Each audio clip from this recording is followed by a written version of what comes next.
Good morning, good afternoon, whatever time of day it is that you are listening, folks. Thank you very, very much for listening. Date today is the 20th of December, year of our Lord 2024. Welcome to yet another edition of the Coping Hour, hosted by Nicholas Hinkle, aka Moton Noah. Got a fun episode for you guys today. Want to do some quick housekeeping up top. We mentioned this in the previous episode, but I just want to hammer this one home. We will be taking a holiday break for next week, so no Monday episode, no Friday episode, but then we will be back the following week. I believe that'll be just before the new year, I think is what that'll be. So I had mentioned that I was going to try to get maybe an evergreen episode in the can, release it on Christmas Day or something like that. Just been so busy, hasn't been able to materialize. We're going to take off this weekend back to Michigan, so it just won't be in the cards. So I do sincerely apologize for that, but I do hope that everybody has an incredible holiday break. Some of you going to be coming home from school. Some of you just getting some time off of work. Some of you probably going to have to work on Christmas Eve. I've been there before, having to work on Christmas Eve. And then I got accused of not like lying, but I got sort of in trouble with my family because I ended up having to close. It was back when I was working at Hot Topic, and I had to close on Christmas Eve one year. And the mall closed at maybe like 7 or 8, so a couple hours early. But I didn't even end up making it to my, the spot that we were all going to on time, and got yelled at for that. That's somehow my fault. And then there was also a year, this would have been 2021 maybe, that Maddie and I got COVID for Christmas. We got COVID for Christmas. SARS-19, is that what they called it in the labs? When you get in the lab in the trenches, you call it isn't that, there's a commentary to be had there, by the way, that a certain president of the United States, I don't want to do this. I don't want to start doing this. Certain people in our country were called racists and xenophobes. Yeah, xenophobes. Xenophobes? Just get the fucking takeout, brother. Because as soon as COVID happened, they were like, this shit was made in a lab. The damn Chinese made this in a lab. And the libs in the United States were like, you guys are fucking racist. Someone just ate a bat. That's all that it was. Which is like somehow less racist. To assume that this had to have originated from whatever. That's not why don't I just do that? No, I'm just going to keep going with this. And then everybody's like, you're racist as fuck. And then a different president gets into office and they're like, hey, yeah, I think this was made in a lab.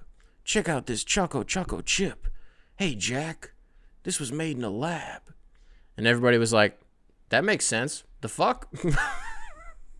There was a weird moment anyways, we got COVID for Christmas one year, and I was accused by my family of lying that we did not actually have COVID and that it was a ploy so that we did not have to go home for Christmas.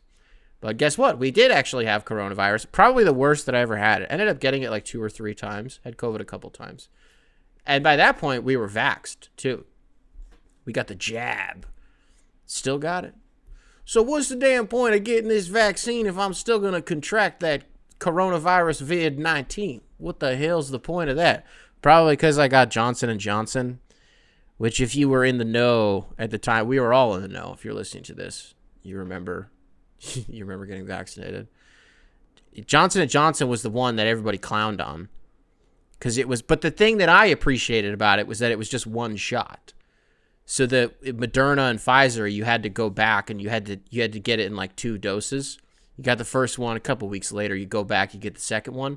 Johnson & Johnson, they're just like, hey, and that was it. You just get the one. I was like, all right, I did my civic duty as an American, as a human being on planet Earth. I got my vaccination. And then I still fucking just kept getting COVID. And at the time, I think it was because I was flying so much. I was always on airplanes, and so that's just, you're in airports and shit like that. That's just those are the real super spreaders. You know what I mean? So I brought that home for Christmas, and then we didn't get to go home. Why did I start doing this? Folks, the NBA Cup, the championship just happened in Las Vegas in the middle of this episode and the last one, and I got some thoughts on it. I'm somewhere between, I think it was a really successful event and like we're still a few years away from potentially being a few years away. This really may be the NBA's Bruno Caboclo equivalent. It may be a few years away from being a few years away from being an event that people really get up for and that people really get excited for. But I do think that we're trending in the right direction, right? And so one of the things that I identified as like kind of being a little bit weird is it's tough to have a game of, I don't want to say of this magnitude, because I think that's also part of this, is we as fans are still trying to figure out how we feel about it in terms of what the actual consequence of it is. And like, yeah, it has the trappings of a big meaningful game, and it has the media coverage of a big meaningful game, but like it's fucking December. You know what I mean? So it's weird. We're going to talk a little bit about some of that stuff in a little bit. But then you actually play it, and you're playing it on a neutral site. And so the problem with that is that you kind of just get a bunch of people there who may not actually have a vested interest in either side. So a season ago, you had the Lakers playing. That game could be held anywhere in the world, and if the Lakers are playing, then they're going to have home court advantage. You know what I mean? But when you have two teams from Middle America, the Milwaukee Bucks and the Oklahoma City Thunder, even if those two teams are good and one of them is a legitimate finals contender right now, well, hell, we might as well say both of them with how Milwaukee's been playing the last month. But for all intents and purposes, if you just looked at the records and isolated them, you know what I mean. That's a dumb take. Shut up. But you know what I'm trying to say here, right? You have these two Middle America teams, and you put them in Vegas. Geographically, not really that close to either of them. This especially helps for Laker fans that Vegas is so close to Los Angeles, but you kind of, it doesn't end up creating the atmosphere that you would be hoping for a championship level game, right? And so the how do I articulate this? The moment just never really felt like it was that big. The stage didn't feel that big, despite the presentation of the ESPN's broadcast indicating that this was, again, a championship game, a big game. So I thought that was an interesting piece of it to keep an eye on throughout it, and I didn't really felt like it ever lived up to what the quote-unquote stakes of it actually were. And I say that it was a fine game. I thought it was largely fine. The Thunder start the game 1 for 17 from 3. They go into halftime 1 for 17 from 3, but they're down 1 point. It was 51-50. Which is that is absolute insanity. And so you go into that second half, you're like, well, it's Oklahoma City, and they have a bunch of guys who can shoot. So at some point, Shea had been kind of bad, Jalen Williams had been kind of bad, like nobody was doing anything. It's at least from the perimeter, right? You're like, in the second half, someone's going to flip a switch. Well, somebody did flip a switch, but it was actually for Milwaukee. It was Gary Trent Jr. He just came in, he was like, bop, bop, bop, bop, bop. He's like Private Jackson in Saving Private Ryan. He's like, the Lord is my shepherd. Bam! There's another motherfucking 3 on your head. You know what I mean? And so Milwaukee ends up pulling away in the fourth quarter. And there's another piece of it that ended up really pissing me off, is that Oklahoma City broke 80 points. Damn it. We are so close. There's like a minute left in the game, and Oklahoma City is sitting on 77 points. Whoa. One of the premier teams in the league right now isn't going to crack 80 points in an NBA game. They're going to be held to at the time, season low in scoring in a game this season, period. It's going to be the Oklahoma City Thunder? Huh? What? No, that didn't end up happening. They ended up breaking 80.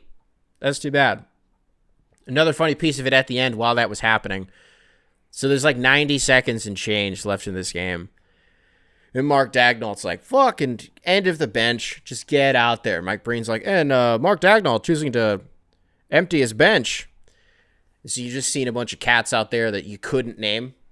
It's just a bunch of 2K generated players. Plus Aaron Wiggins, who was for some reason out there and just didn't get to play the rest of the game.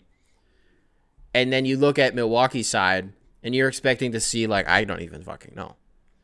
No, it's their ones. So you're seeing Giannis Antetokounmpo like clown on Oklahoma City's like third stringers, which was the funniest shit in the world. It was hilarious. My brother texts me, and he's like, what are you supposed to do against Giannis? Like, if I'm an NBA player and I line up against him, I'm fucking going home. I'm taking my jersey off, I'm going home. I was like, yeah, I think that's probably the take, especially with how he's playing this season. We often get caught up in the moment with like players and how hot of a start they get off to, or just, any stretch that they have throughout a season and they play just really, really well. And it's the easiest thing to do is just be the prisoner of the moment and be like, this is the best basketball that they've ever played in their entire life. I don't think it's like no hyperbole shit. I just think this is unequivocally the best basketball that Giannis has ever played in his entire life. They did flash a graphic in the middle, somewhere in the middle of the game, that I thought was very funny, which is that he's like shooting 62% from the field, which is just like insane, especially considering that's not all at the rim. Like a lot of that shit's from like, I don't know, 15 feet away from the basket, but he's shooting 61% at the line. Whoops. What's this career best? Somewhere north of 70. It's like in the high 70, maybe 77% from the line. That's respectable, especially considering how much he actually gets to the line. He's not a guy that you exactly expect to be shooting, I don't know, over 90%. Like 77 is cool. But then, you know what, actually, as I'm saying that, you know what another impressive piece of that is that he's able to shoot only 61% from the line, but still be the leading scorer in the NBA. So just like imagine if he was actually hitting his free throws. And then I also thought it was funny. Wow, so they're still doing the counting thing for Giannis. They're still doing that. I feel like Phoenix needs to trademark that. Did Phoenix invent that? They didn't invent that. They certainly popularized it, though. Did they do it? No, I think Nets fans did it. I think Nets fans, that's maybe who I'm thinking of. I think it was in 2021. It was Nets fans because you had okay, hold on. Let me walk myself through this point. Let me walk before I run. Like the K-pop and Swiftie fans of the world, like the basketball adjacent of that, when you're talking about the Kyrie hive, the James Harden hive, and the KD hive, all on one team, right? Those motherfuckers are going to try to find anything. I think they are the ones who really highlighted and put a magnifying glass on the whole Giannis takes fucking forever to shoot a free throw thing. I think that's what it was, is that Brooklyn fans were the ones who started it. And then after that, they beat Brooklyn, they play Atlanta. Trae Young steps on a ref and is like, oh, my leg. And that was the fucking series, essentially. Imagine that there was an NBA series where if Kawhi is to Zaza Pachulia, then a ref is also to Trae Young. Do I have that right? It's something that adjacent. Something what I just said adjacent. And then Atlanta probably did it. Who fucking cares about that series? Nobody thinks about that unless you're a Hawks fan. If Trae Young just didn't step on the ref, I guess. I don't know. People, there's this sort of cultural revolution happening with Trae Young. I really believe that. I think it's the beard. It happened with Blake Griffin. Blake Griffin grew a beard, and suddenly that's where his superpowers came from. Minus, like, all of the shit that he did in Lob City when he didn't have a full beard, but you know what I mean. I think Trae Young's, here's what it is. A man's beard connecting for the first time in his life is like an enlightening experience. It's something that you never forget the first time that you just like forget to shave for like 2 weeks and your beard starts to connect. Holy shit, I can do this now? I can actually, on both sides too, right? It's not patchwork. One side kind of connects, but then the other side's kind of like, no, like it's full. I don't know if he went to Turkey. I don't know if usually if you have like your hair is receding or something, you got a bald spot, you can get a scalp reduction. Maybe Trae Young got a jaw reduction. Is that what we're looking at here? But all I know is that his beard is connecting and people are starting to kind of be like, this Trae Young guy maybe isn't so bad. And the Hawks, as a not a consequence of that, but as a subsequence of that, are actually kind of fun. They were damn near playing in the NBA Cup Championship against the Oklahoma City Thunder. But alas, they were not. The Milwaukee Bucks looked awesome in this game. They looked incredible. And the two talking points from this game have been Giannis Antetokounmpo and Brook Lopez. It's been Brook Lopez. Whoa, wow. Impressed. Mainly for his defense. Because it was very reminiscent of their title run. And how they looked on the defensive end. But again, specifically Brook Lopez. In year like 17, 18, like still just doing the same shit. Talk about a guy who just like adapted with the timeline of the NBA and has just always been the same guy, or at least has always presented, maybe not the same guy, that's not the right phrasing, but he's always presented the same value to an NBA team while doing different shit throughout his career. You know what I mean? And so that was really exciting to see as somebody who, for the last 2 years, it's always bothered me when people start to do the thing where they're like, whoa, Brook Lopez, I don't know. Are the wheels kind of starting to fall off? The guy's 100 years old and like he's still great. I say it's a lot like the 2001, at least how they were playing in that specific game against Oklahoma City, that it was a lot like the championship run. Yeah, except they also had Damian fucking Lillard, who went like, I don't know, what was he shooting in that game? He played really well and nobody was really talking about it. Damian Lillard in that game, what did he just not play? There it is, 6 of 12 from the field, 5 of 10 from 3, 6 of 7 from the line, put up 23, 4 assists, and 3 boards. I'm sorry, 4 boards and 4 assists. And just like people just, and also there was no Chris Middleton. And people are just kind of like, yeah, but how about that Giannis and how about that Brook Lopez? It was really cool to see. And then the other part of it, at the end of the game, they're like, they're presenting the medals and shit like that.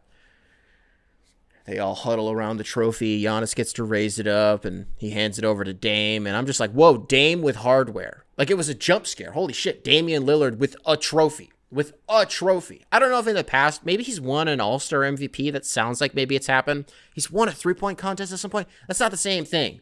But, like, being with a team that isn't an all-star team and, like, holding a gold trophy. I'm rubbing my eyes like a damn Looney Tunes character. Damian Lillard with hardware.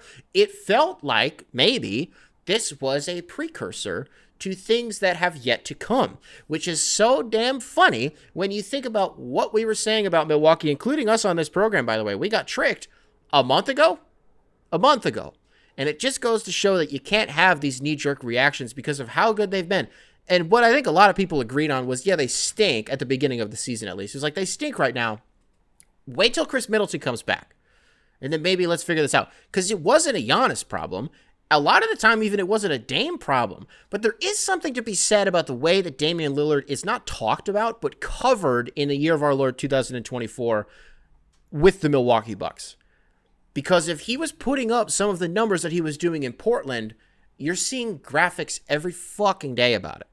Now, it's not comparative because he's not doing full, Dame time shit where he puts up 15 threes and sinks 10 of them like every other night and single-handedly willing his... I get that it's apples and oranges to a degree, but he's still Damian Lillard. I don't know. It's just weird that we just don't... You don't see him narratively in the mix that much anymore. And I wonder why that is. I hope I don't sound naive when I say that. I just think it's a little bit weird. I did appreciate one of you sent in an email. I'm not going to read it, but I will reference the email. So that one of the little, not bits that we like to do on the show, but one of the thought exercises that we like to do is every time an NBA team wins a championship, I always like to go down the entire roster, say their name out loud, and go, NBA champion, just to see how it feels, right? Because for the rest of our lives, we'll have to reference that person as an NBA championship. And in real time, I just want to see, like, it's a snapshot in time. Like, is this palatable to me? And so, just for example, if I've lost you a little bit, one of the ones that was the craziest to me was 2019, Kyle Lowry, NBA champion. That was insane to me. Oh, Jeremy Lin, NBA champion. But just to focus on the Kyle Lowry piece of this, because I always knew he was a guy. I always knew he was a dude, but let's stick to guy, because I think that's what that run told us more than anything. But I didn't think he was a guy with a ring. I never thought that would materialize, because it was when he became a guy, it was at the height of LeBronto. I always knew he was a G, but not a G war. You know what I mean? Not a guy with a ring. And then that's what ended up happening. It's like the Wired autocomplete Reddit undercover. It's actually me, but it's actually Kyle Lowry with his Pixar mom dump truck, and he's actually a G war. You know what I mean? So one of you guys sent in an email, and it was like every single player on the Milwaukee Bucks roster. It was like Giannis Antetokounmpo, NBA Cup champion. Damian Lillard, NBA Cup champion. And I'm not going to go down the whole fucking list because I think we're still all trying to figure out if this fucking matters. Shout out to Taurean Prince, because he is now a 2-time NBA Cup champion, as is Darvin Ham on the Milwaukee Bucks bench. Is there something to be said about that? I don't know if there is yet. It's cool that both of them that have happened, they've just been involved in, well, just both of the championships being cool. And so when I say, like, well, we don't even know what this fucking means yet. Like, we don't know what this means. This has been the mental exercise for me is while we were taping the shoot around the other day, I asked Alex Hoops. I said, which I want to give a quick shout out to Alex Hoops. He did something very generous for my family that he did not have to do, that I didn't have to ask him to do. He just did it because he's a fucking amazing guy. And I just want to give him a quick shout out. For those of you who aren't familiar with his content, similar to the Rusty Buckets type character. If you care more about analytical content, I think Alex Hoops is one of the guys that I would direct you to. And I wanted to give him some shine. If Alex is listening to this, he tells me that he listens to this or watches it when he's on the treadmill. Alex, let me know as you're watching this, what's your incline on the treadmill? What speed or how many miles have you racked so far? You at 1.3 miles on like a 1.6 incline? Some shit like that. But anyways, he's an Oklahoma City Thunder fan, right? I said to him, I was like, I'm not trying to sound like an asshole, but just so you can give me some psychological perspective on what it feels like to lose an NBA Cup championship, like what's your headspace right now? Like, I don't want to say like, do you care? Because like you want to win as many games as you can, but like, does it feel like you lost something valuable? And I think really all that it kind of boiled down to was like, again, yeah, it would be cool to like win these kinds of games. I think it was important to face this type of adversity because in a quote unquote high stakes game, because I think Milwaukee poked a lot of holes in what Oklahoma City is trying to achieve this season. But I think the ultimate takeaway was like, I don't care that much yet, I don't think. So I want to flip this on its head. I know a lot of Bucks fans listen to this, and I just want to ask you, like, what does it feel like you won the NBA Cup? Giannis looked fucking awesome. Everybody's saying nice things about your favorite team for like seemingly the first time this season because they won a big game in the middle of December. I'm not trying to downplay it. I'm just saying what do you want? What are we supposed to say about it yet?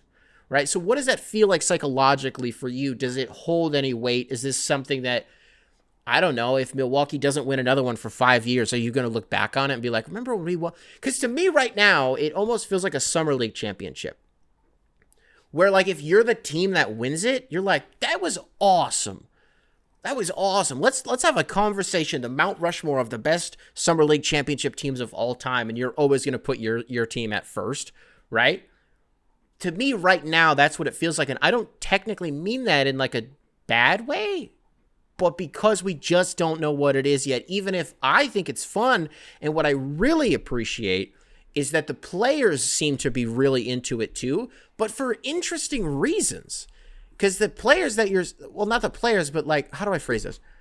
What I mean is the top dogs, right? The Giannis Antetokounmpos of the world. He's made it very clear that he wanted to win this for the guys at the end of the bench. Who was it? One of the two-way guys for the Bucks. He was like, we wanted to win this so that this motherfucker could buy a house in Iowa.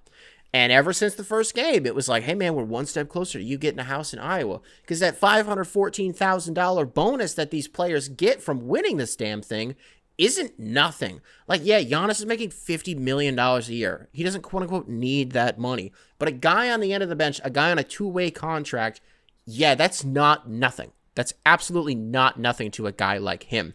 So I think that's been cool. Is fans are still kind of trying to find their footing and like what exactly they should care about with it, because there's not that much incentive outside of for the players themselves, which in its infancy as a concept, I think is the only way that you'll get this thing off of the ground is if the players buy into it first, and then you add another element to it maybe down the line. But I'm going to say about the NBA Cup this season exactly what I did last season, which is I like it a lot right now because it has the trappings of something that could be really, I don't know if important is the right word, but just fun. And it's a really fun way to kind of sort of kick off the NBA season. Usually that was the Christmas Day slate. I think for a lot of people, that's when their NBA clock started. Sure, this is only a week ahead of time, you know what I mean? But it seems fun. What I was saying last year was we're going to need to wait a few years for this thing to kind of settle in, this event to settle in, to figure out what exactly it is. And once we do that, I do think that we're going to be not off the rails with it, but we're taxiing right now. And maybe we'll reach a steady cruising altitude here in a few years. So, folks, what do you say we jump into some emails? copinghoursubs@gmail.com, spelled phonetically, email available in the description wherever it is that you listen to this program. This one comes into us from Akiva. Anyone call you Akiv? Like from the Lonely Island? Akiva, welcome to the show. Potentially welcome back to the show. Subject line, Nets are ready to tank. Hey, Nick, I watched the Nets go down 37 against the Cavs tonight. Not really surprising, but they should get ready to lose a lot. Ben Simmons is the point guard right now with supplementary facilitation from a plethora of individuals. A lot of syllables in that sentence there, friendo. Back to the email. Spacing issues with Simmons playing alongside Clowney, Sharp, Watford, or Claxton are visually striking. Simmons just really pushes the pace and then dumps the handoff to the likes of Jalen Wilson and jogs away to the dunker spot. As much as I love my favorite underrated role player, Dorian Finney-Smith, he doesn't really dribble and seems to barely score, even though he's at 10 points. All this to say, the offense stinks because now hardly anyone can create offense. Do you think full season tanking, like what the Wizards are doing, is more honorable than switching to a tank mid-season? I took my brother to the game, and he is a proud Copenhagen constituent at 10 years old. I recommended the show to him, which was maybe irresponsible, but it's something that we bond over, and he asked me to attach this photo. And he posted a picture of his brother at the game. It's an awesome photo. It's a 10-year-old. It's a 10-year-old kid, and he's just at the game having a great time with his brother, which rules. And so I asked him, he didn't include his name, but I was like, hey man, like, can I know his name? I can give him a quick shout out. I was like, you don't have to tell me if you don't, if you're protective of your fucking 10-year-old brother. I shouldn't cuss because he's going to listen to this segment. His name is Lev, so it's got to be Lev, right? There's no way it's Lev, like Lev Schreiber, because then you would have Kiev, and then you would have Lev. It's Lev. It's got to be Lev. Lev. That's Lev. I'm not trying to disrespect the 10-year-old here, because he's your brother, and he's awesome. He's a Copenhagen constituent. It's got to be Lev. Shout out to Lev. Thank you very much for listening to the show, brother. I hope I haven't poisoned your mind too much. It definitely adds an interesting element to my perspective of the people who listen to the show, because I can look at the demographics all I want, be like, wow, 10 to 15 years old, like there are actually people who listen to the show, like that's interesting. But that to me is just a number. I can see this kid's face. This kid rules, and knowing that he listens to the show, even if he just uses the timestamps to his advantage and just kind of picks and chooses, like whatever, maybe you guys listen to it in the car, I have no idea. So shout out to both of you, because this is awesome. And yes, I will answer your email in just a second, brother. But I just, it's one of the things that I love the most about this show is hearing the ways that you listen to it and the people that you listen to it with. Like, the amount of you who will be like, oh, this is the only show that my girlfriend will let me listen to in the car. Or maybe a month or two ago, we got an email from a guy who was like, me and my coworker always listen to the show together. We found out independently that we listened to the show. And so we just started commuting together, and now we listen to the show on the way to work. Like shit like that is it just always makes me smile. And then also being able to put faces to you guys always means a lot to me. So thank you guys both very much for this. You guys rule. Let's talk about the Nets a little bit. And I wanted to do this email strategically after we talked about Oklahoma City and after we talked about Milwaukee, but specifically Oklahoma City, because is it time to tank for the Brooklyn Nets, or is it honorable to, how did you phrase this?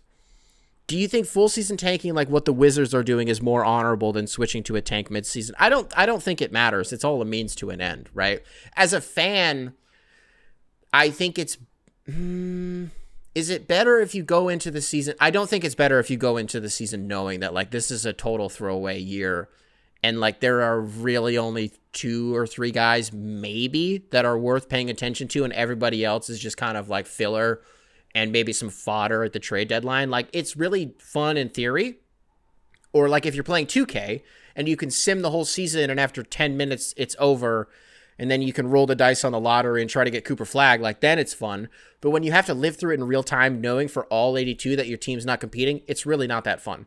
On the Ben Simmons piece of this whole operation, I saw a clip the other night. He had a steal and not a putback, but he had a steal and a breakaway dunk in the first like 12 seconds of the game.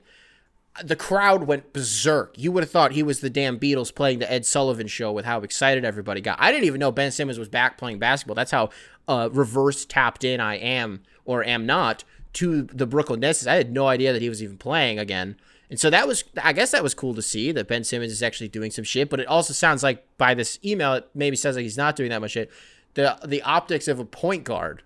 And when you strip this of context and you don't know that Ben Simmons is fucking 6'10", a point guard dumping the ball off above the break and then just jogging down to the dunker spot, and that's just where he hangs out, is the funniest shit in the world to me.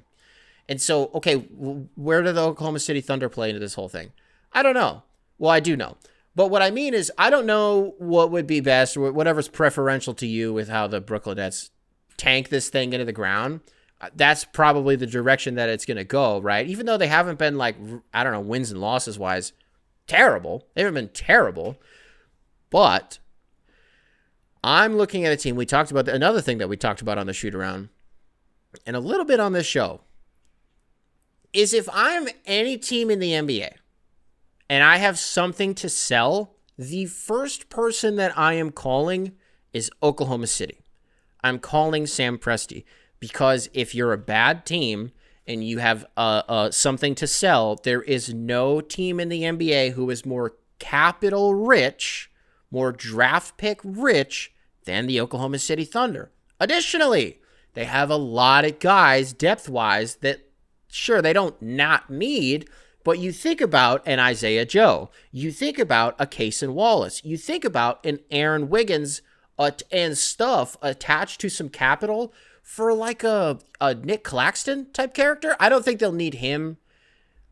If you want him, I guess, to supplement minutes for until Chet comes back, but I don't think that would make much sense. A lot of people want a Nick Claxton right now. I don't think anybody's going to get him. I will be shocked if anybody gets Nick Claxton. That guy's just destined to be a Brooklyn Net for the rest of his career. But Cam Johnson? Well, Cam Johnson. You don't want to send him to the Oklahoma City Thunder for what we talked about the other day was like Isaiah Joe, Kenrich Williams to make the salaries work and stuff. Throw a little bit of capital in there to sweeten the pot for Cam Johnson, because what the fuck are you doing with him? You know what I mean? I don't think you want to trade Cam Thomas, but you could get a pretty penny for him. What if Oklahoma City, they look at the Milwaukee game and they're pounding the alarm. They're like, what if we just get into a big crunch time moment and we don't have a motherfucker who could hit a shot? And it almost felt like the Milwaukee game was an anomaly in that sense, because you're telling me between Shai Gilgeous-Alexander and Jalen Williams, nobody could just fucking shoot the ball. Isaiah Joe, nobody could fucking... I don't know what Isaiah Joe's numbers were in that game, but you know what I mean? For all intents and purposes, you're also trading that guy away. But for a guy like Cam Thomas, I don't know. If I'm Brooklyn, I'm looking at Oklahoma City, I'm calling Sam Presti, and I'm saying, Sean Marks is still their guy, right? Sean Marks and Sam Presti on the phone with each other. I would love to wiretap the shit out of that conversation. That would be so much fun. Anything that you want, but we want an unprotected first. We might want two of them, depending on who you want. We want Isaiah Joe in 3 seconds. Make that Isaiah Joe a top 15 protected first and 1 second. That's what we want for whoever you want. What is Cam Johnson's going rate? That's one thing I've identified that I hate about trade machines is when people try to quantify a player's value in terms of draft capital. You can't do it. The best that you can do is just making the salaries work, and then also trying to actually plug and play guys that would, not just the salaries itself, but guys that would actually make sense in the, going back and forth in the deal. But when you try to attach like 3 or 4 second round picks, like, please be fucking serious. There's literally zero chance that you're going to get that right, because the market is reset on that front every time there's a trade involving more than 2 or 3 draft picks plus stuff. So if I was a Brooklyn Nets fan, I'm probably in the camp of like, what's better this year? We get to the play-in as the 10th seed, and oh my God, we do well, and we're the 8th seed now. Really? Is that what you want? You're in the playoffs, and then you miss a 1.5% chance at Cooper Flag. You could still make the play-in, and then you just lose, and then you just have a New Orleans Pelicans in 2019 adjacent chance at getting Cooper Flag when they got Zion Williamson, something like that. And then you can lie to yourself and say that, oh, well, we have a strong foundation with the core that we have, and now we're just adding Cooper Flag. Or you could just go get a bunch of cool shit. Which would you rather have, cool shit or a 2.5% chance at getting Cooper Flag? So that's really what it comes down to when you're a fan. But the psychology of it is actually kind of nice, because once that team does make that first move that you can identify as a domino move, like, okay, so this is the team either soft or hard committing to being bad for the rest of the season. Depending on who you are as a dude, it's nice to know that you don't have to care for the rest of the year. You'll still check into some games, but you don't have to be like dialed in, because it's like, all right, I'll tune in May when they do the lottery. When Mark Tatum starts pulling ping pong balls and he starts pulling logos out of envelopes, I'll tap back in. But until then, it's just like, let's just ride this wave, baby. Let's lose this thing. Because you don't want to be Wizards bad. You don't. That's how you end up being the Pistons, and you end up picking 5th for, 3 consecutive years? And I think 2 of those years you were, record-wise, the worst team in basketball. You picked 5th 3 years in a row.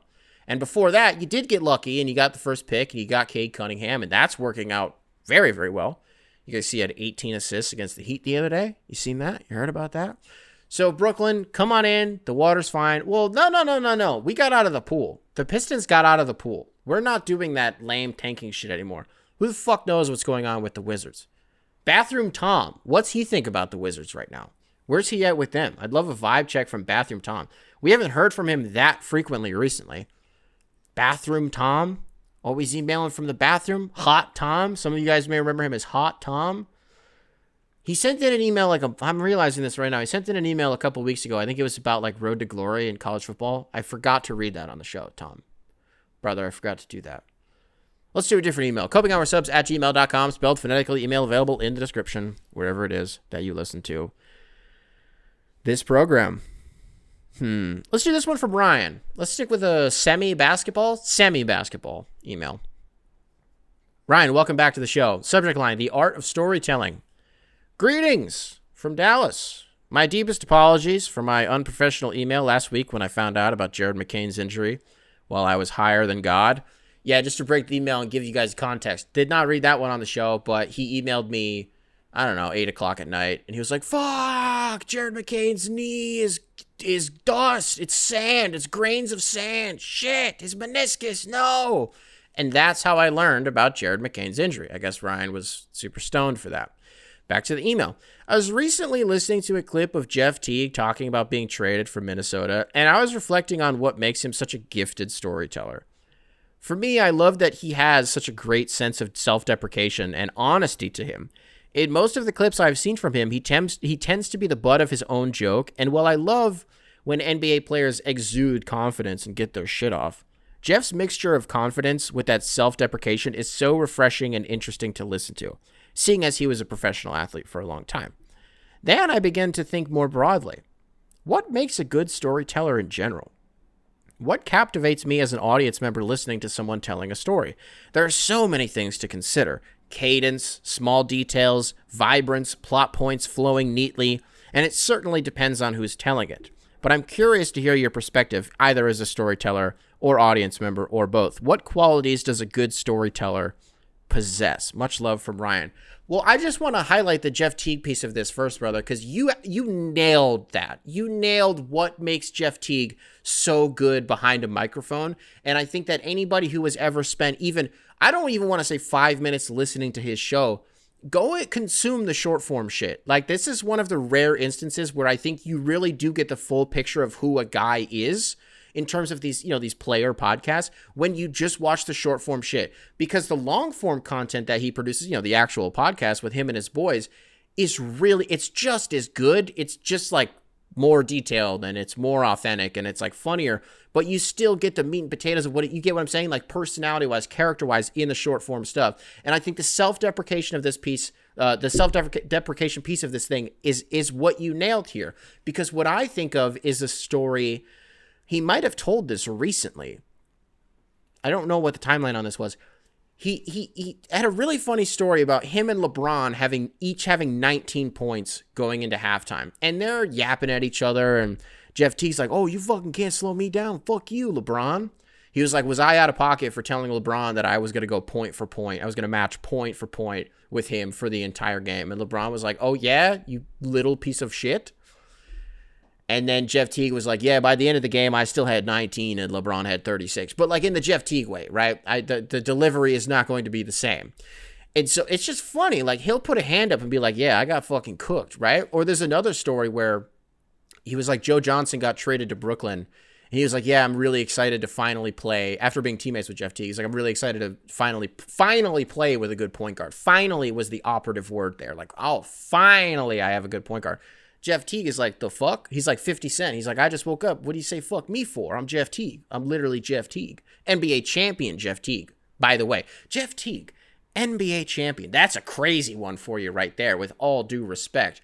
And then the story goes, he's like, yeah, man, we went into Brooklyn, and he's like, I cooked Darren Williams' ass. He's like, he was slow. He couldn't keep up with me. And that's crazy because Darren Williams, I don't know. He kind of hit a wall at the end of his career. He just was not the same guy. Didn't he end up being a candidate for worst painted hair in the league? I know we all think of the Carlos Boozer shit when he had painted hair. I swear at the tail end of Darren Williams' career, like maybe when he was in Cleveland, he had the painted hair. And he was a shell of himself at that point. That was Warren Dilliams. You know what I mean? I don't know who the fuck that guy was. So I agree with the Jeff Teague piece of it. What makes a great storyteller? I don't know. It's a good question. I do think, you nailed all the qualities. Can I feel like when I'm listening to you tell this story that I am there? Can I paint the picture, not using as few words as possible? That's not really how I mean this, but Dave Chappelle, I think, is a good example of this, actually. Like a guy who will spend 5.5 minutes kind of like slow dripping you through this story, but you feel really drawn in by it. You feel like you're wrapped in to the narrative. And I don't really know, I don't want to speak as a storyteller because I think I'm sort of scatterbrained with it. I think I'm kind of all over the place. But I just wish I had more on this because you think about all the other storytellers in the NBA. I think Josh Hart is sneaky good at it. When him and Brunson will do on their podcast, they'll like talk about stories from Villanova or anything like that. I think they do a good job of kind of, because they just have the rapport and they kind of bounce off of each other. And I think that's really fun.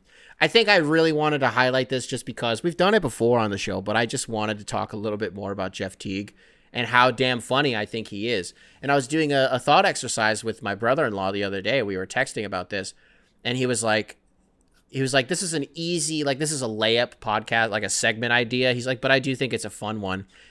And he laid out a bunch of criteria for, like, who the next cast of Inside the NBA would be if they had to recast it tomorrow, right? And one of the names that we ended up settling on was, like, Jeff Teague has to be on there. He absolutely has to be on there. Sneaky, who I was wondering if they would be a good mic if Inside the NBA got recast? Nate Robinson? You think about a guy who played outside of his frame for his entire career and had an insanely high approval rating as a player, still to this day does. And I swear he did a stint on TV at some point. And it would have been for Turner, wouldn't it have been? It had to have been for Turner. But he would have been on that. I think he's done a little guest spot on Inside the NBA at some point. That's not an ESPN guy. I don't think it is. Not a countdown guy. There's no way. I think Nate Robinson would be really good on there. And then if you had to replace Ernie Johnson, who's like the funniest guy that you could get, Anderson Cooper. Imagine it's Draymond Green in Shaq's seat. It's Anderson Cooper in Ernie Johnson's seat. It's Nate Robinson, Jeff Teague, and Jimmy Butler. How's that? How's that for a cast? Take that for data. Data? How did Fizdale say it? Take that for data. He said data. He would have said data in that moment. Folks, let's do another email. copinghoursubs@gmail.com. Spelled phonetically. Email available in the description. Wherever it is that you listen to this program. Let's do this one. Do I want to wait? Do I want to save this one? Let's do this one from Luke. Let's pivot a little bit. Let's do a football email. Because we've gotten sneaky a lot of these before. We'll talk about that in just a second.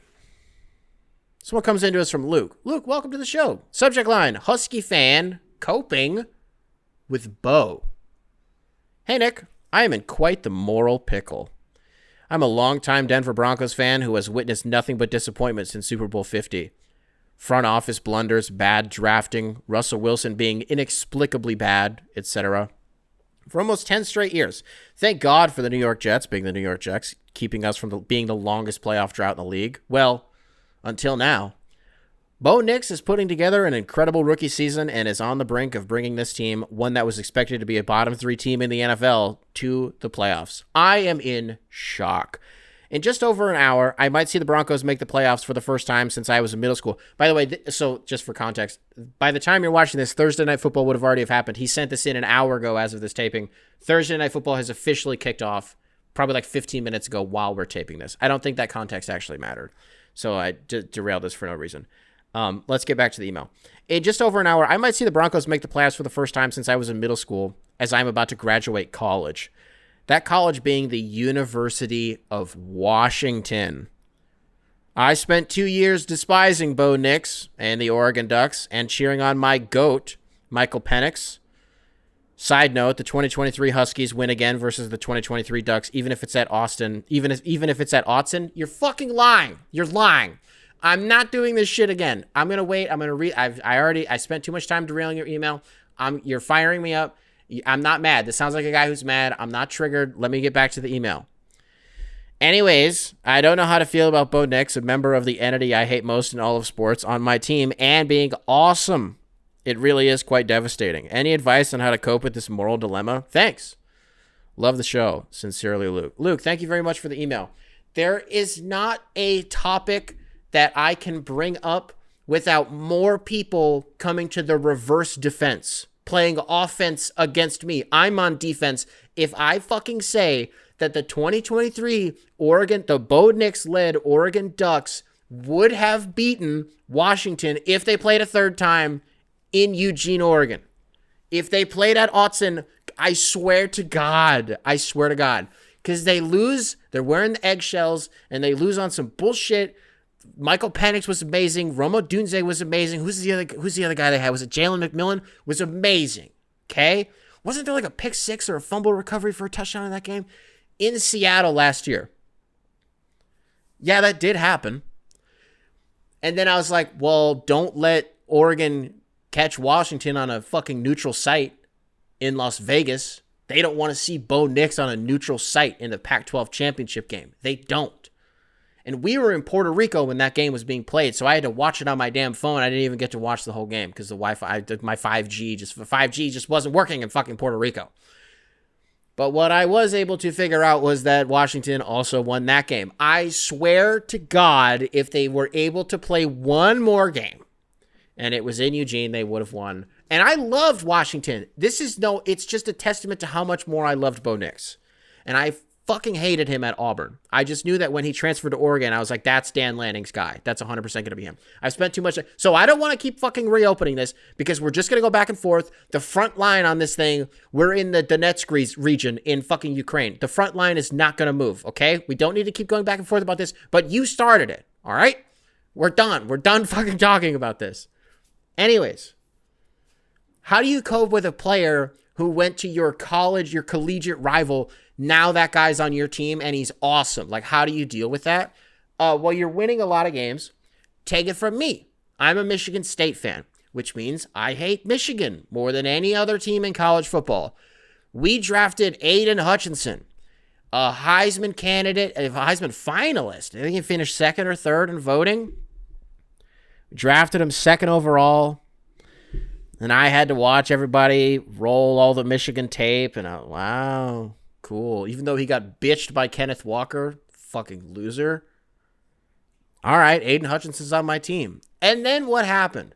The Lions started winning games, and Aiden Hutchinson was killing people. He was killing people for the team that I do root for. So you're able to sort of eventually remove that player from that previous bias that you had once you see how good they are, because now they're as good as they were for the team you hated, but now it's for the team that you root for. You know what I mean? And hey, you gotta get a double whammy here, because as of this taping, we're about 24 hours removed from Michael Penix getting his first official start on Sunday for the Falcons. Kirk Cousins got benched. So you're gonna get, dog, I'm praying for you that by the time everybody listens to this, the Broncos will have either won or lost this Thursday night game. And I'm really hoping that the outcome, I'm really crossing my fingers for you, that you get a Bo Nix-led team getting you into the playoffs for the first time in whoever knows how long. Since you were in, what did you say, middle school?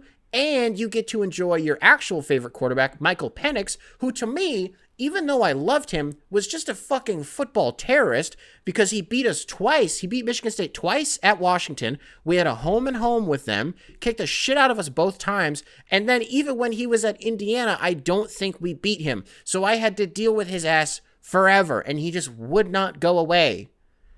No matter how good I thought he was, it was annoying, right?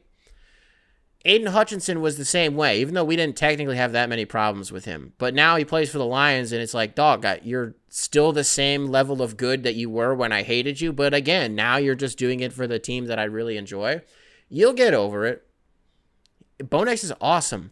And there's also something to be said about Sean Payton this year, because he identified a quarterback that he was like, this is the only guy in this draft who will be able to run the offense that I'm running. It's not that common that a quarterback, because Bo Nix is like 100. Like, he's, in terms of rookies, the guy's like my age. I think he's like 25. I'm 26. So it's like we're the same age, and he's a rookie in the NFL. Caleb Williams is like 20?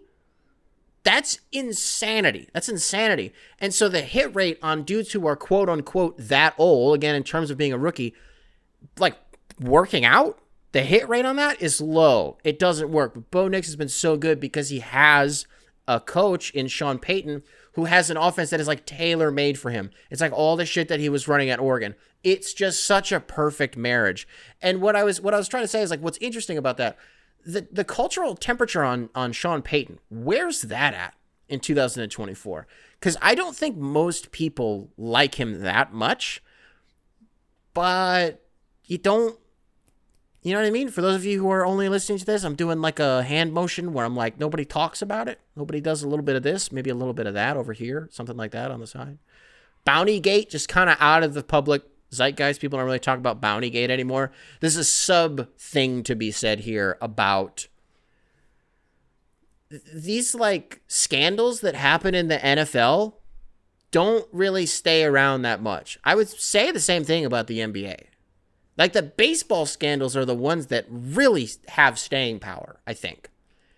And I was trying to unpack why I think that. At least, why is that my experience? If not just my experience, why is it true? Why am I super fucking right about that? Well, because baseball is the biggest star in the sport, has a love interest translator who is allegedly embezzling money so that he can gamble. It's not Shohei Ohtani. A whole wrinkle to that I thought was really interesting that we didn't cover on the show, the Shohei Ohtani shit. Do I want to do... No, I'll get back on the road. I'll finish the point I was going to make. So the story goes that within the last few weeks, Shohei Ohtani did something in court where he was like, all of the baseball cards that Ippei Mizuhara purchased with my money that he embezzled, I want those returned to me. And my question was, why would he do that publicly if he was actually guilty? If Shohei Ohtani was the one who we're led to believe, wink, wink, totally wasn't gambling. Because if he, hold on, I'm getting my wires crossed here. If Shohei Ohtani was actually the one that was doing all of the gambling, and then I fucking lost myself. Let me just go back to what I was going to say. The other scandal that you would hear of in baseball is like dudes who are just like straight up cheating. Whether they're using spider tack or they're just straight up juicing. Maybe they got a corked bat or something like that. That is like fucking brain shattering to people, right? It's hard to cheat in football. You can take PEDs for sure. You can take PEDs. Really hard to cheat in basketball. You can take PEDs for sure. You can take PEDs. What's a scandal in basketball that's happened in recent years? The Jonte Porter shit. If it was a player that wasn't Jonte Porter, if it was his brother, if it was Michael Porter Jr., that would have been a bigger story. And it still is, but really only to people who like care about basketball. If you're like a super fair weather basketball fan, you either like the Jonte Porter thing is just completely out of your mind. You know what I mean? What's another one? Like, what's the most recent basketball scandal that people actually talk about? Surely there has to be one more recently than Donald Sterling that I'm just not thinking of. Let me know. What am I forgetting of? Between what now in the last 10 years of basketball, you get what I'm saying? Like football, Deflategate, I guess people still talk about that. Bountygate, people don't talk about that anymore. Spygate? Nah. Maybe if you watched like the roast of Tom Brady. Which, looking back on that, is it time to do a post-mortem on the whole roast of Tom Brady? Are we far enough removed to do a review on the 4-hour, not like piece of shit that was, but the reaction to it, the response to it culturally after it aired, I think said a lot about what it ended up feeling like. It was fine. There were funny jokes in there. It's really long. It was nice to have another roast back in the mix. So ultimately, I think it was a good thing that it happened. But that one specifically, and I'm thinking of like the Pat McAfees of the world, who after it aired, they're like, old school comedy is back. And really all that meant was like, we're allowed to say gay and retarded again. Like that's basically all that it was. People were really excited that people called Tom retarded like 6 times and that. They're like, you're gay, Tom. And like that was the whole joke. That was like the whole thing. So like to me, when you're like old school comedy is back, like that's what it denotes to me. So yeah, baseball scandals are kind of the one that really stick out in people's minds, but everything else, I just don't really feel it. Speaking of like scandals and conspiracy, we've spent the last hour talking about some pretty grounded stuff, being pretty for real about things, you know, covering some medium stories and covering them from some medium angles. I got 2 things here that I want to read. And I'm going to... Whoa. Parker sent in an email. I haven't opened it. It's literally coming in right now. Subject line, Celtics talk. Should the Suns trade for Butler? Brother, I'm so sorry. I'm already in the flow of this next... I'm transitioning. I'm in my transition era right now. Parker, I'm going to flag this for you. You see that, dude? I flagged it. It's at the top of the... It's not going to focus. You're not going to be able to see it. I just flagged it for you. We'll cover it in 2 weeks. Hold me to that one, man. I don't know if I'm going to. Parker, you fucked up my rhythm here. My circadian rhythm is all like, I'm having a fucking stroke here. So I'm going to read you guys 2 emails back to back here. The first one is like, whoa. And then the second one, we're going to go off the rails. Okay? All right. Noah, welcome to the show. Subject line, apocalypse talk. Hey, Nick. Last night I was awoken by a terrible dream. The worst had happened. Nuclear war was upon us. My dream self was startled to consciousness by an alarm on my phone. The president is making an emergency announcement. Naturally, I tune in. Donald Trump begins speaking about how the Chinese have launched their stockpile of nuclear weapons at the United States. He goes on talking about how we will make them pay and seek shelter. But then, apparently, my brain didn't find the prospect of nuclear annihilation terrifying enough. Trump turns to look directly into the camera and yells, "Skulls!" I jolt awake in bed. It's 3:59 a.m. I check my phone to confirm it was all a dream. This got me thinking. What would I do in that situation? What would anyone do? As someone who lives in the suburbs of Minneapolis, the obvious choice is to flee north. My town has enough backroads that I think if I got the jump on people, I could beat the rush to escape the major population centers. But what would I take? Phone, charger, emergency cash, warm clothes, raid the pantry for anything I can. Is it enough?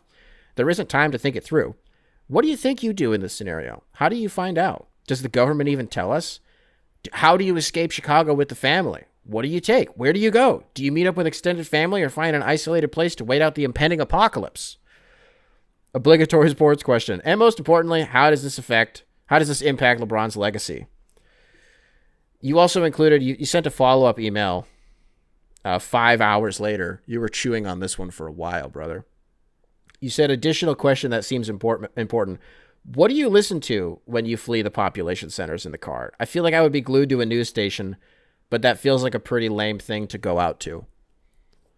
What do I listen to? Silence. Complete silence. Because at that point, who fucking cares? I just want to say that's the take to this whole thing. What do you do? Where do you go? You don't go anywhere. Because do you remember a few years ago when people in Hawaii got those notifications on their phone, those emergency alerts on their phones that was like all caps, ballistic missile headed towards the island. This is not a drill. You have 15 minutes. Seek shelter right now. Everybody on the fucking island was like, it's literally happening. There was a 15-minute window. I think it got called back like a little bit sooner after that. But they were like, there's a window where people are like, our life is over. We're about to get hit by a fucking ICBM and it's over. You're not going anywhere. Because as soon as these emergency services have a chance to alert the public, it's a wrap at that point. Because everything that we've heard publicly about foreign ICBMs, that everything that we know publicly is that they could reach the United States in like 30 minutes. And so just imagine the shit that we don't know and what the actual capabilities of these countries are, right? These global superpowers. And that, by the way, is assuming that they're not launching it from like a fucking submarine. And so that it actually could be sooner than that. And so that's the thing. You live in a major population center. You mentioned me living in Chicago. Yeah, it's a wrap. That's it. That's it. Like, everybody, you say, oh, if I get the jump on people, brother, everybody's going to be rushing out. Maybe you can take back roads. In your instance, yeah, maybe you can. I can get on Lakeshore. That's not going to work. I could get on 90, which is right down that. We could be on 90 in 5 minutes if we race down to the car. We're not getting out of the city. And so, okay, let's say you do get out. Let's say you do. You're in the suburbs of Minneapolis, all right? And you're like, let's go north. Let's try to get as close to the border as we can. Let's try to go to Canada. Because at that point, they're probably going to be accepting refugees anyways. You're bringing your phone and a charger? Why? I guess if you're trying to go to Canada, that could work. If you're trying to stay in the States, that's not going to work. There's no way it's going to work. If you're in that close proximity to like you know what I mean? If you're in the blast radius at all, that shit's like effectively an EMP. You're not using your technology. It's going to be fried, by the way. There's a non-zero chance that your car is also going to be fried. What's the year, make, and model on your car? It's probably got a damn little computer in there. Fried. It's not going to work. There's no way. Every little gadget, every piece of technology that you have, it's just not going to work. And so where I find solace in this whole thing is and I think this may just be me being naive, honestly. I don't believe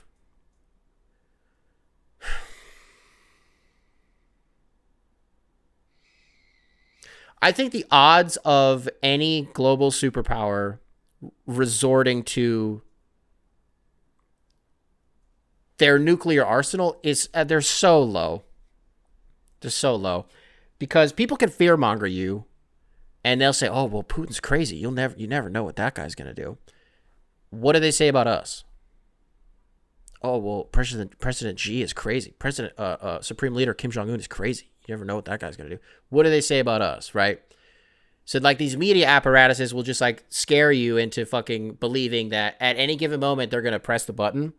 The implications, the ramifications of that are just so severe that I do not believe that no matter how dumb you're led to believe that these world leaders are, that any of them would actually resort to something like that.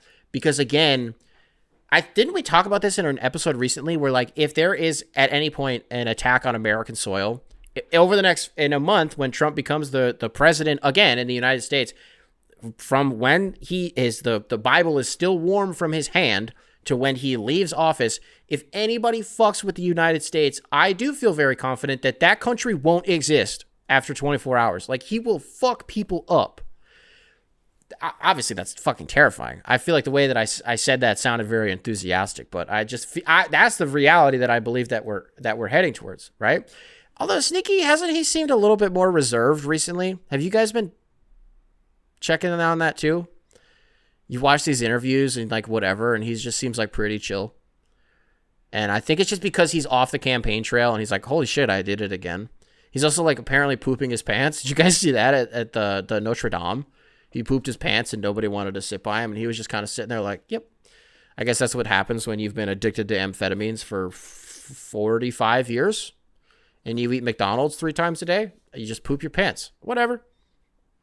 He probably, in his head, he's like, well, I do it cooler than anybody else. And they still voted for me for president, despite the fact that I pooped my pants at the Notre Dame. And like, probably, do you think he pooped when the guy almost killed him in Pennsylvania? He had to have pooped. There's no way he pooped. There's no way he didn't poop. I mean, fuck, I was talking about scary shit, and now I'm just talking about Donald Trump pooping his pants, allegedly. That's what they're saying. Hasn't really denied that one, though. You know, you can do the whole, well, thou who smelt it must have dealt it. There was like 10 people around him at the Notre Dame who were just kind of like looking at him, and they were like, did you fucking shit in your pants? Does Donald John Trump does President number 45/47 have shit in his pants right now? I don't think anybody will ever resort to that. These like major weapons. I don't know. You're not doing anything. If you get that notification on your phone, it's fucking anarchy. Like, find your closest loved one and hug them. You're cooked. Because we don't even have the capabilities to intercept a lot of this tech, is the thing. The military equipment we have is for, like, we don't, first of all, even the Iron Dome couldn't do that. Even the damn Israelis couldn't intercept a lot of these ICBMs that these countries have. So, like, we just don't have the facilities for that, big man. So let's do another one. And this is the one that I tried to produce a good hour for you guys. So that way I was allowed the free space. We exist outside. Once we cross the 60-minute threshold on this program, we exist outside of the space-time continuum. And if you want to turn it off, do it. Because we're going to go there, okay? This one comes into us from Dyson. Dyson, welcome to the show. Hey, Nick. First time, long time. I know this is famously a conspiracy show, and you don't have a problem with going a smidge off of the rails, whatever you see fit. And boy, do I have something for the constituency. Have you seen this? Have you heard about this? Project Bluebeam. I was scrolling TikTok before my homeroom the other day and fell into this deep rabbit hole. I have not stopped thinking about this, and it has shaken me to my core. Essentially, okay, so you go on to explain what Project Bluebeam is. Let me break the email for a second because you sensationalized the fuck out of this. And with all due respect, you have the most TikTok brain explanation of this I've ever seen in my fucking life. Let me explain in layman's terms what Project Bluebeam is. A fucking Canadian scientist 30 years ago in the early 90s laid out this hypothesis that one day world governments would stage celestial events in order to topple their own citizens and unite them, and basically to keep them in check, crack the whip, kill a bunch of civilians, using like holograms and projections and shit like that, and like sonic equipment, like projecting voices into their heads, and getting them essentially to obey, and using these stage events, the government would then make themselves seem like the good guy by killing these fake aliens, and then they would all the citizens would be like, oh, all hail the government, and then they exist under this like collective world religion. And then the global elites win, right? So that's essentially what it is. It's just a take over the world thing. And so the hypothesis here is that, because you don't include this, the hypothesis is that these drones that are flying around New Jersey, well, maybe you did say that. Let me just get back. You do. Let me just get back to the email. That is what Project Bluebeam is that the global elites of the world are going to stage an alien invasion so that they can seem like they're the white knight in shining, or the knight in shining armor, and that we all then succumb to their eloquentness, their greatness. Back to the email. So what do we make of these drones in New Jersey and stuff? Is the government trying to rile up its citizens in order to do something bad? Everyone I talk to seems to think this is the only answer to what's going on, and I'm inclined to agree. Something is up. Something is making me be like, huh? Like what? So Nick, I ask of you one thing.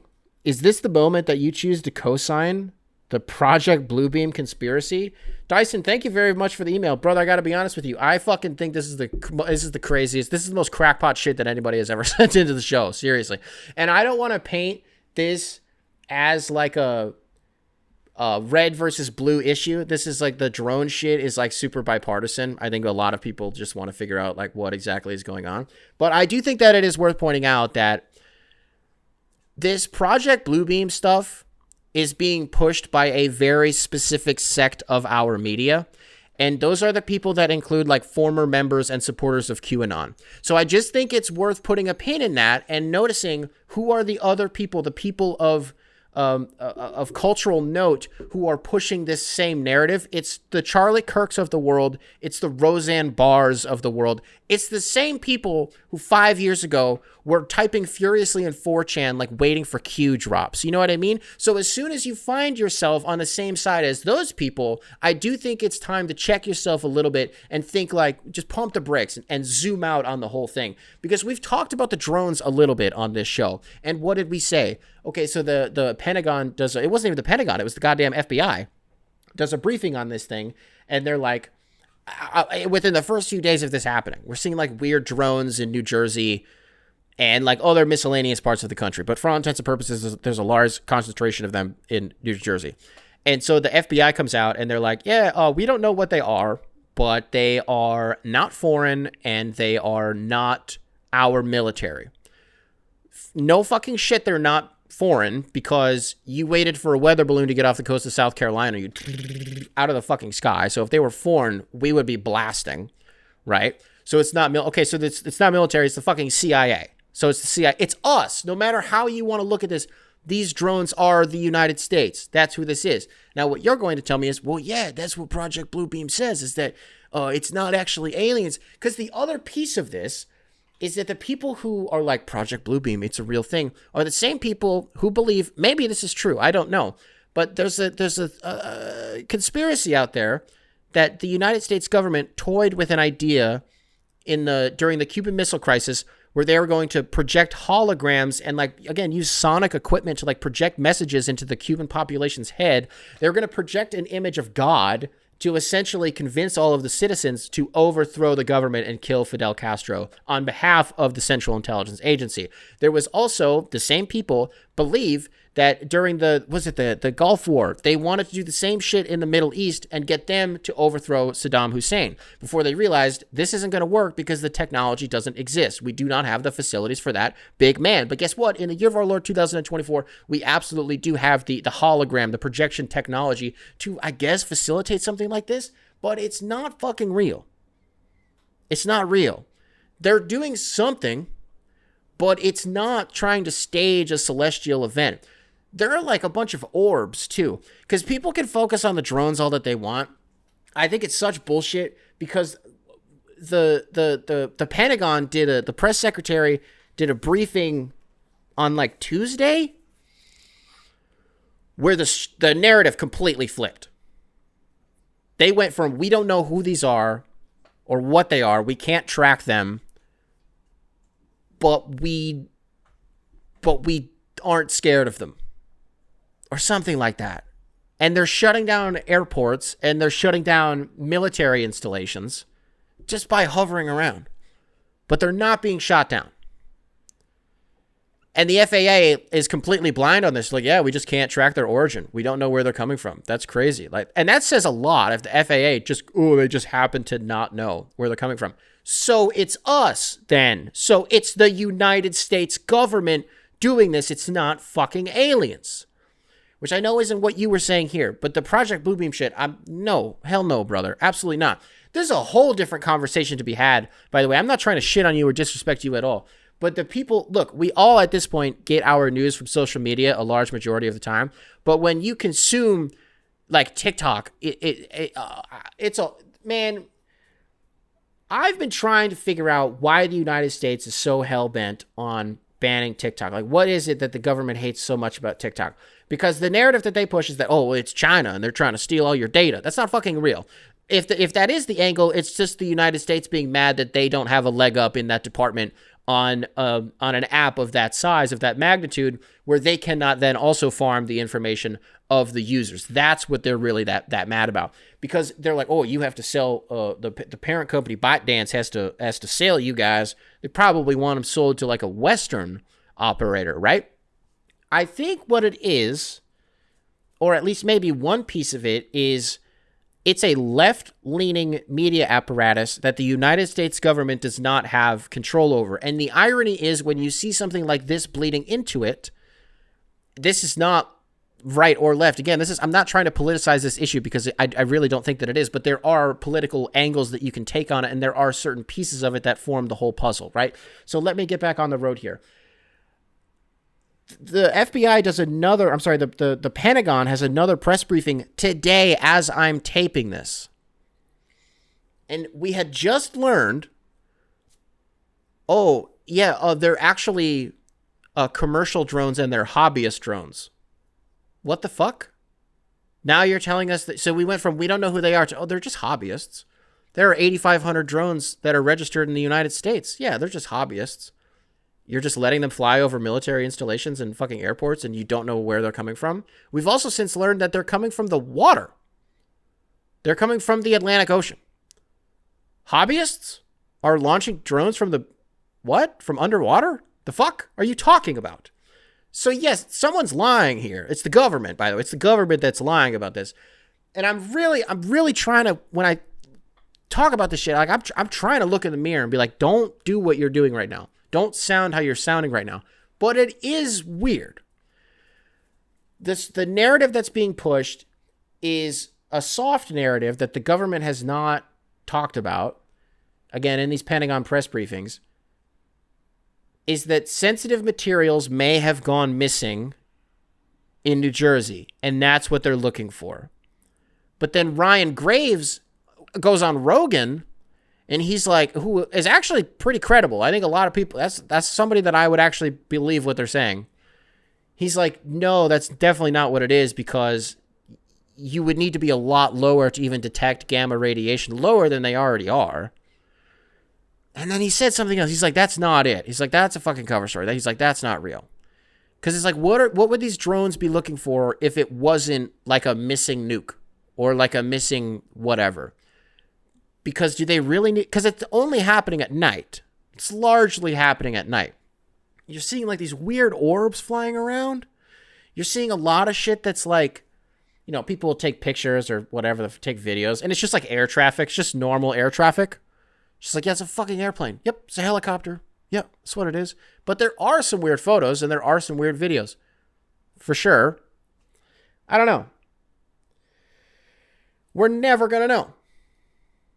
That's the piece of it that I just always try to tell myself. To really ground myself. That, like, we can form as many conspiracies as we want. That the global elites are conspiring to, you know, do whatever. Is it worth mentioning? Just to put a pin in it. Bulletin board material. When we were doing all the earthquake shit earlier this month, you guys really want to go there? Remember the guy who we were thinking about becoming rivals with? Who also predicted the earthquake and then falsely claimed that he was the only person to have predicted the earthquake. And I said, hello, motherfucker. I'm right here. Also predicted it, by the way, only I didn't need to take a fucking victory lap where I take my dick out and twirl it over my fucking head. That guy is also predicting that there's a major earthquake that the global elites are hiding. That's going to kill a lot of people that will happen by the end of the year. That's what that guy said. What if these drones are fucking checking seismic pressures and shit like that? That was where my mind went, and then I was like, shut up. Shut up. Shut up. Shut the hell up. Try that one on for size. One size fits all. Shut up. I don't think it's that. We're never going to know. I also think it's weird. Is it worth saying? So America starts focusing on a class war. CEO gets killed. Everyone's like, class war. Let's do it. And then this shit starts happening? That's weird. And then the narrative completely, the guy gets caught. Oh, whoa, he gets caught. This isn't parallel construction happening in real time. Wow, we found the guy who killed the CEO in Pennsylvania, in Altoona, Pennsylvania. Oh, he had the gun on him. Whoa, and he just had a manifesto in his pocket. Wow, well, I guess we caught him. I guess everybody can go home and this story's over. And then the media cycle, the news cycle, it just moves on. Now we're talking about drones, and now it's like a national security issue. Or actually, I guess maybe it's not. Oh, no, the Pentagon's like, that's not a national security issue. Actually, we're fine. They went from being super serious about it in order to draw attention away from the whole class war thing, and then everybody starts focusing on this drone shit, and then as soon as that reaches a fever pitch, they're like, actually, it's fine, and you guys should stop talking about it. Oh. Okay. Guy did a perp walk today in New York. Got extradited. Shout out to the cop who was wearing Jordan 5s for a perp walk. Christmas is on the horizon, ladies and gentlemen. Spotify listeners, hope you guys have a good holiday. Of course, I hope the YouTubers, the YouTube listeners have a great holiday. I hope the Spotify listeners have a good holiday. I don't need to be divisive like this sort of class war within the constituency. People who pay to listen to the content on Spotify versus people. Well, you don't have to pay to listen to a podcast on Spotify. There was a funny joke in there somewhere, but I just fucked it up. Whatever. Spotify listeners, the end of the year is approaching. It's coming up. What question do I got for you guys? What's something that you wanted to accomplish this year that you didn't? What's something that and hey, there's still time and you could, right? But at the beginning of the year, I'm not necessarily talking about New Year's resolutions. If you are somebody who actually does those and you just fudged on yours and you didn't actually do it, you can let me know what that was. But what's something you did this year that you were like, I would have loved to have done that, and I kind of thought that I would have by now and I didn't. By the time we tape the next episode, there should be one more episode before the new year. So I'll just ask the inverse of that. What's something you did accomplish? Don't answer that yet. What's something I didn't accomplish that I thought I was going to do this year? I mean, I went into the year knowing I was going to be a dad. So it's not like that kind of threw a wrench in the spokes. You know what I mean? By the time New Year's came around, Maddie would have been 5 months pregnant already. So it wasn't you know what I mean? That didn't really catch me off guard or anything. I don't know. I finished Data Leak. That was a big thing. What's something I didn't do that surprised me? Cancel the show. Stop doing the coping hour. I'm surprised I didn't do that. I'm surprised I didn't. I'm a little surprised I didn't not stop this show, but start something else. I don't really think this is an interesting answer, really what I'm asking out of you. I am kind of, hopefully I can get something, raw and authentic out of one of you. What's something that you were you set out to do this year? It just didn't materialize. It just didn't happen. Do a moment of self-reflection. Hold yourself accountable a little bit. You don't have to be mean to yourself, but it's a little motivation, a little reverse motivation, maybe some negative reinforcement. Just pinch yourself a little bit. Damn it. Should have done that thing. Well, it doesn't have to be. Does it mean it has to be a bad thing? Because I'm not mad that I didn't start a new show, but I've toyed with the idea of because I've, the way that this show has evolved, I think the show forgets that it's a sports show sometimes. I think I forget that. It's not even just the show that forgets it. The host forgets it all the time. I can't fucking stand that guy of the coping hour. But he always forgets that it's quote unquote supposed to be a sports show. But the way that it's evolved is just more that it's a culture show and that sports is just something that we talk about on the, you know what I mean? And so I had toyed with the idea for a while that I just do the coping hour is literally just 60 minutes of sports.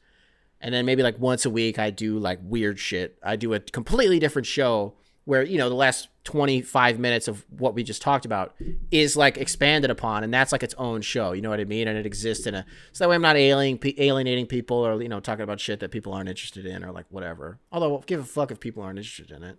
That's why you #use the timestamps to your advantage.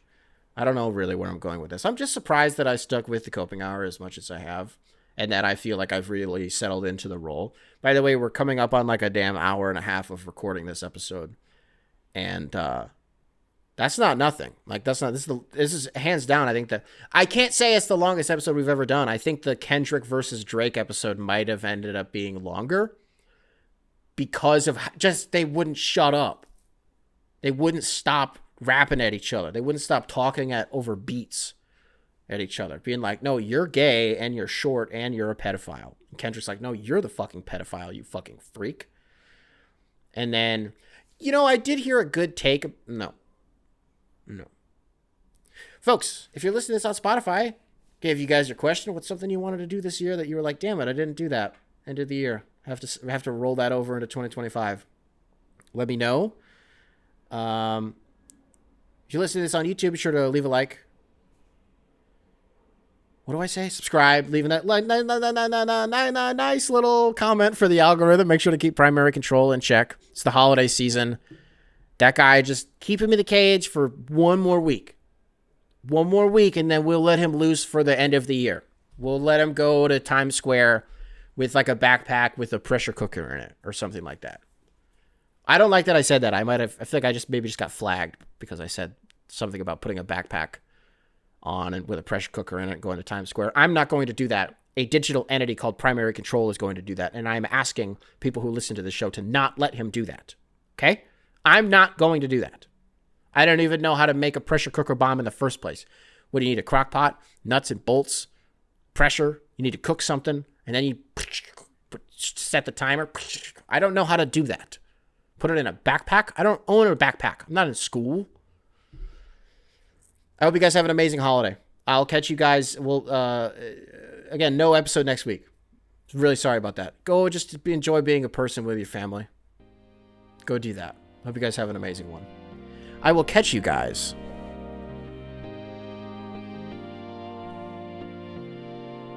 in the next one. Happy holidays. Beautiful, beautiful.